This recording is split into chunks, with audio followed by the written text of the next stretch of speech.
I don't like Thomas Jefferson. I'm not. I think he's overrated. He wrote the Declaration of Independence. Yeah, and I think he definitely gets the credit for that, for sure. Okay. Explain yourself. Please welcome to the stage. He's a man who knows how to get a vote and a laugh. And God knows the Democrats need both. Please welcome back to the show. It's Senator Al Franken. Thank you for being here. Welcome back. Where? Blue number one. Thank you. There he is. Thank you. Good to see you. I'm sorry I'm sitting like this. No, I think that's cool. I used to sit when I was in the Senate like this. Nice. And Harry Reid thought it was really odd. But I just am built like this. Yeah. And so are you, evidently. I think it's a comedy thing. No, it's my ligaments are too loose. You think? No, I've been told that. Do you think my ligaments are too loose? No, I think it's a different thing. Because can you do this? Can you do this? What I'm doing? Yeah. Yeah, I can do that. Yeah. All right. Not everybody can. Not everybody can, but we can. So the whole show. Well, maybe we don't have. I mean, we could say if you want to stay like that. I'm happy. I'm fine either way. Anyway, this is a good one too. That's a classic. That's classic. That's a classic. That's a classic. It certainly is. So, seating positions is just one of the many things you're expert in. Oh, you're in this new Netflix show. Yes. The Residence. The Residence. It's fun. Has anyone seen it yet? It premiered on people's TVs today. Today, I just saw the beginning of the first episode coming here because I was like, oh, I want to see what this is about. Oh, well then you and saw there me. you were. There I was. In a hearing room. In a hearing room. As a senator. As a senator. That was cool. What was that like? It must have been so exciting. Well, the sets are amazing. And the whole show it takes place in the sort of the residence. It's called the residence of the White House, mm-hmm. And there's a murder, and my senator is there. I'm the chairman of a committee to try to determine whether it's a suicide or a murder, and it's a murder. But my senator wants it to be a suicide to cover for the White House for some reason. Interesting. Not really, but that part. No. It's actually a hilarious 8 shows. Yeah, it's really fun. And Kylie Minogue's in it. She sings in it. Yes, she did. She is in it. Did you talk to her? I did not. I was not in that. I was in the hearing room at the time. Uzo Aduba. Do you know Uzo? Oh yeah, she's been on this show. Yeah. Yes. She didn't know what the show was. She is the star of the show. Yeah, she's absolutely amazing in it. She was like the detective, right? She is the detective, Cordelia Cupp. That's a fun name. Yes, there's great names in this. What's your name in it? Senator Aaron Filkins. Ooh, Filkins. That's a fun name, Filkins. Yeah, Filkins. The names in this are really good. But anyway. And so, no, Uzo is remarkable. There's a scene in the last episode in which she basically has a 30-minute monologue. But don't spoil it for them. Well, I wasn't going to. You're right. I don't know why I doubted you. Yeah. I mean, what was I going to do? Say who the murderer was? Yeah, don't do that. Yeah, and it is a murder, not a suicide. Right. Did he have any flashbacks having to talk to Ted Cruz? Did I have any? No, I didn't. You know, it was funny. The first stage note for my character was avuncular. Huh. So I thought of colleagues of mine who had been avuncular, like Lamar Alexander of Tennessee, avuncular. Cruz, not Cruz. You said Cruz, not avuncular. No. Even if he becomes an uncle. He won't have it. That's right. It's Latin. That's the Latin avuncular is of uncle-like. I think so. Yeah, I think so too. So, and let's see, who else did I think of? Chuck Grassley, Oh yeah. avuncular. Orrin Hatch died, and I went in my email and I searched for his name for some unrelated reason, and it turns out that he had emailed me before he died because I had shown an interest in ending daylight saving time. Well, actually going to permanent daylight saving time, which is something that he was in favor of, and he had sent me an email about it saying that he agreed. I missed it. Dead. But he's avuncular, is all I was getting at. He was avuncular. Did you know him? I did, of course, yeah. We served, Yeah. we wrote a song together. Oh. He used to write songs, and I had a song that we teamed up on. It wasn't great. So, anyway, we're in a constitutional crisis. Yes. Yes. Just something we should probably get to. I was chuckling about it backstage. But I feel like there's this sort of strange... There are these two things happening side by side. On the one hand, Trump is doing these extraordinarily dangerous things, right? And strange and kind of unprecedented things, whether it's what he's doing to our allies in Europe or what he's now doing with these sort of... What he's doing to Ukraine. What he's doing to Ukraine. I mean, that is just unbelievable. He's switched sides. When he said to Zelensky, "You don't have the cards," the number one card was us. Right. And so he's basically saying, "I'm taking away the card," and that is just a travesty. So I want to understand what you think we should be doing to respond to that, because what I often see are Democrats in what is sort of a classic vice grip of dealing with a rising authoritarian menace, which is they believe in the institutions. They're trying to prove that those rules and institutions can work by following them. But they're dealing with someone that doesn't care about the rules. We'll use them when they're useful. We'll break them when they're not. And I wonder if you just have an overall sense of how you think Democrats should be fighting back. I think Democrats should be fighting back by taking every chance they can to, they could have, for example, made them go over the cliff on the continuing resolution. On the continuing resolution. So you think that was you think they should have stuck together and said? I mean, that's what Nancy Pelosi has said. Others have said that. Well, Pelosi said that she always got something. If you give something up, you always get something. And Schumer didn't get anything for giving up. So then what do you make of which is, look, I think this is a genuinely hard question, though I come down where you are. What do you, like, the Chuck Schumer response to that is they didn't negotiate with us, but they know correctly that a shutdown would be devastating, that Democrats care more about the consequences than Republicans do, and it would accelerate what Trump and Elon want to do to dismantle the government anyway. They could turn that shutdown into a win, and there would be no off-ramp. That's one way to look at it. And well, what's the response to that? What's the response to that? Like, if we live in the world. I mean, this was why I feel like Schumer's getting a ton of blowback, and I think it's rightfully so that he does. But it's in the luxury of the world where we didn't have the shutdown by a bunch of people saying he should have fought harder. But like, if we were in the shutdown right now and we didn't know how to get out of it, it might not be so obvious. Well, I see your point. But I just think that we have to show that we can fight, and I think that by just giving them the votes, we didn't do that. Yeah. How much of it do you think is not just, obviously in the final moments there was a binary choice, do we give them the votes or not? How much do you think was in the expectations and strategy leading up to that?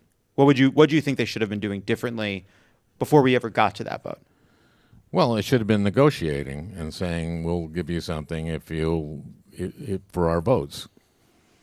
That's usually how these things work. That's what Pelosi was basically saying. She doesn't give up something unless she gets something.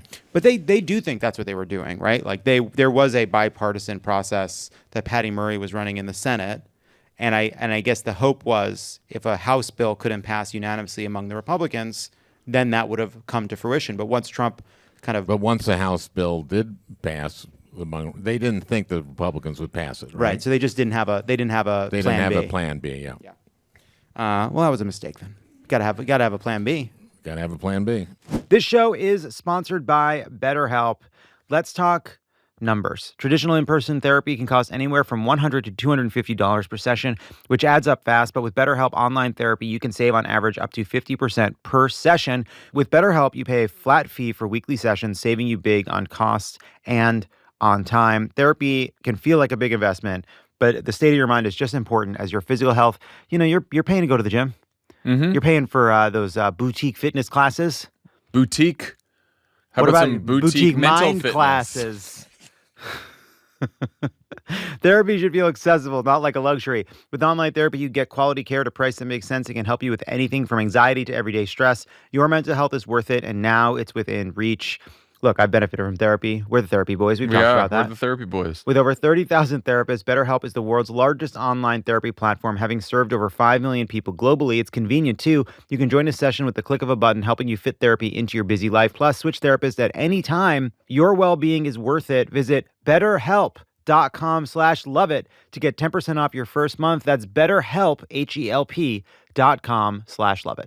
Polling basically shows an overarching problem for Democrats that our national brand is very bad. There's just new data came out. David Shore wrote about it in the Times, talked about it with Ezra Klein, that across a broad swath of issues, Democrats are less trusted than Republicans, except on a very few issues like climate change, mental health, Medicare. There was a very few issues, set of issues where we got, but on a host of other issues, inflation, immigration, affordability, housing, the economy, Republicans have us beat. What do you make about that? What do you make of that? How did the Democratic brand become so toxic? And what do you think about figuring out a way out of it? Well, obviously on something like inflation, the peak inflation at 9.1%, that kind of killed us for it, Yeah, we got hammered for that. Yeah, we got hammered for that. And that happened for all kinds of reasons, one of which was that we probably paid out too much money during COVID. They're never going to agree with you on that. They're like, shut up. Hey, Al Franken, shut up. Well, I think that, Summers said that we were doing that, and I think we did. I think we got inflation because of it. How much do you think we paid for how much of a price was the fact that Joe Biden in the final 2 years of his term had become such a terrible communicator? Well, this is an easy thing to do, but I blame Biden for not doing what he said he was going to do when he ran the first time, which he said he'd be an interim transitional figure, and he obviously was beginning to fail. And I don't know, everybody here experienced that first debate, and why he didn't pull out after that, I don't know. Yeah. I also wonder, I don't know what you think about this, but obviously Joe Biden, we paid a price for having the bully pulpit basically empty, but I also wonder, too, that a lot of the Democrats who might become presidential candidates are people that sat out and didn't challenge Joe Biden during that time because they thought it was too risky, that they kind of didn't want to pick that fight. And I wonder if you think Democrats pay a price now for having been a part of... Look, I think everybody was making the best choice they could, given that Joe Biden was still in the race and nobody had challenged him. But collectively, the country saw leading Democrats all get behind someone that with their own eyes, they thought wasn't up to it. I don't think that they knew that he wasn't up to it. I don't think they saw that until they saw it at that debate. I really thought, I remember talking to someone who is a very highly thought of Democratic, someone who advises candidates and is very good at this, saying that they couldn't wait to that debate where Biden would show what he was and kick Trump's ass. And but then we saw the first 3 seconds of that, and then the rest of that debate, and we just were flabbergasted. Wasn't that a wild night? Remember that, watching it? You're just like, this, it was really surreal. You couldn't believe what you were seeing. My wife and I were just, distraught. I mean, that was the election right there. Yeah. For me, I'll tell you, it was different for me. I would say I was distraught for the first 30 minutes. Then I was a little bit numb. Yeah. Then the last 30 minutes, I was like, well, this is not going to work. We're going to get a change. It was so bad, it became something else. It became vaguely exciting. You thought that he would drop out. Yes, Yeah. of course, because of what we saw with our eyes.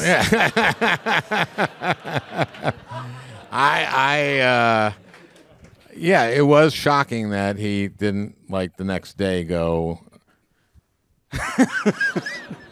Yeah. I'm out of here, everybody. Remember when Jill Biden had to come out after and say how great a job he did?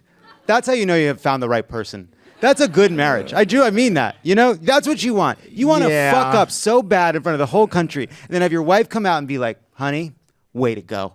You fucking did it. You're great. The next day, he was pretty good. Remember that? And then Yeah. he came back and he rallied, and it was very confusing but it wasn't that confusing. He had to drop out. Yeah, no, he had to go. Yeah, in yeah. hindsight, it's crazy that it took him a month, but, it was emotional, I think, more than anything. Was it just a month? It was it felt like longer, yeah. Yeah. No, it was a month. It was a very big month. A lot happened during that month because there was Yeah. also the assassination attempt.